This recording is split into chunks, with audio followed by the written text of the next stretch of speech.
So now that we've learned the different contexts that we're going to be focusing on this year, we're going to practice applying all of them to kind of see how they interact with each other to get a better understanding of the meaning of a piece of literature. Since our first lens that we view things through, the first context that we view things through is reader response, we're going to look at Things Fall Apart, which if I am judging correctly, there was some sort of deep internal groan when you read that and heard me say it.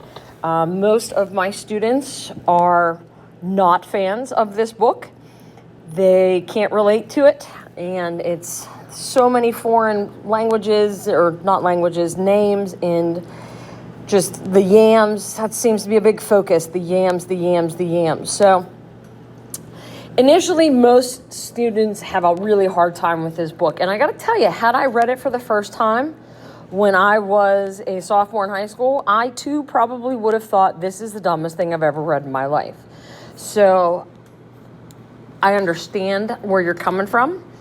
I, however, read this, since we're talking about reader response, I read this probably about 10 years ago when I first started teaching sophomore English.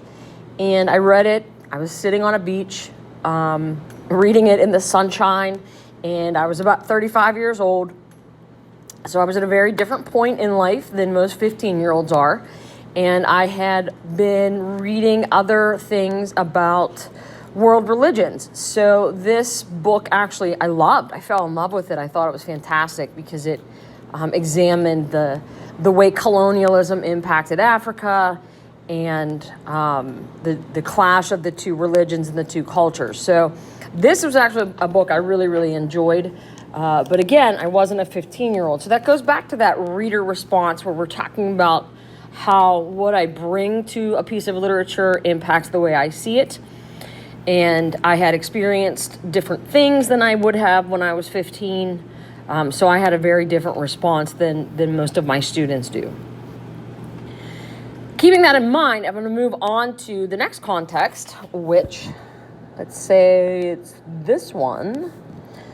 And this is going to be the historical context that we talked about. Now, for historical context, for all the context, remember, we wanted to talk about the microcosm versus the macrocosm.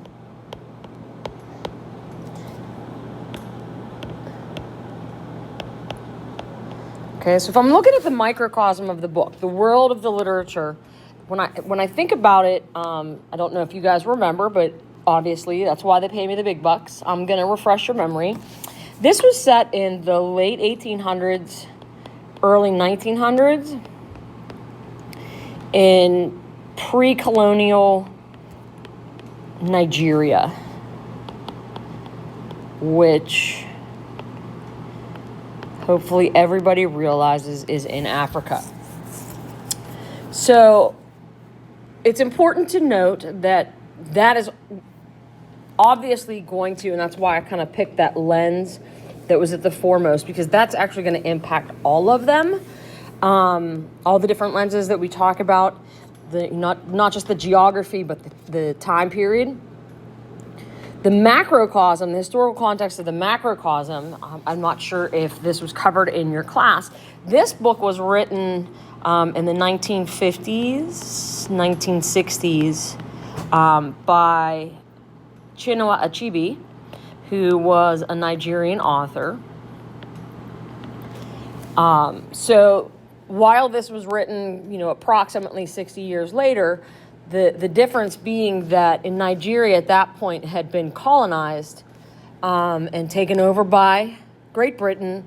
So the government was very Eurocentric, whereas in the text, the Igbo tribe has kind of like their own governmental system. Okay? The next context that directly is impacted by the historical context, make it that little red one there, is, you guessed it, cultural context. Okay. So if I take the historical context out and I move we're no longer in the late 1800s, but I set this same book in, 1982, South Dakota, it's really not going to make a whit of sense. So it's important that I keep that in mind so I can understand the bigger picture here, specifically because Chinua Achebe said the reason he wrote this book was because he wanted people to understand the cultural history of Nigeria and to appreciate it, even though it had been kind of hammered out when the British came in and colonized.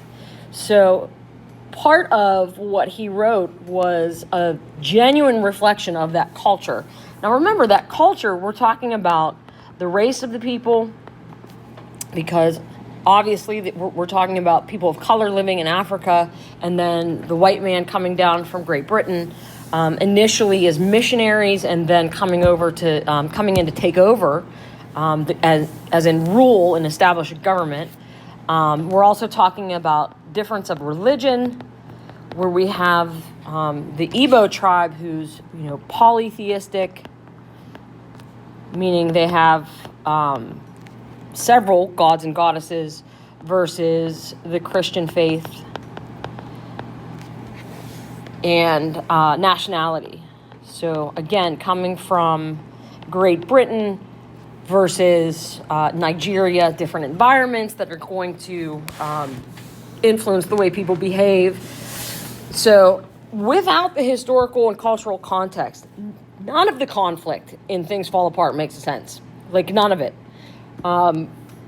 It would literally be a non-entity of a book if we didn't have and consider these two things.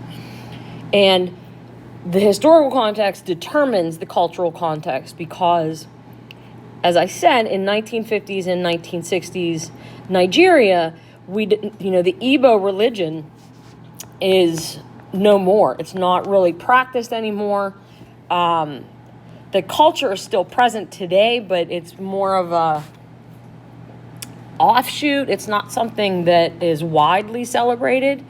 So, and race relations in Africa are still, unfortunately, race relations globally are still not where they need to be.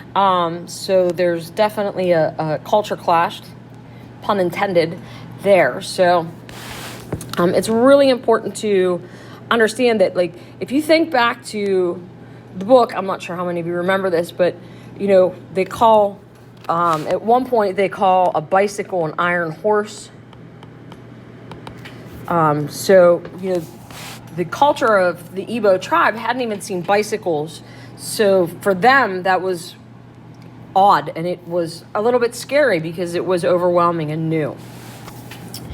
And then the last one we're going to talk about is the gender context. So I'm looking at that little lens right there.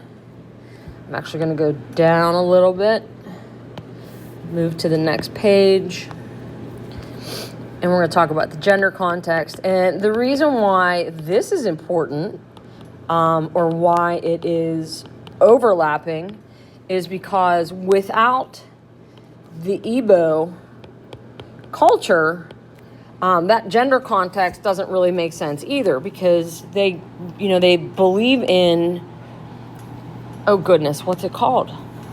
I'm drawing a blank here.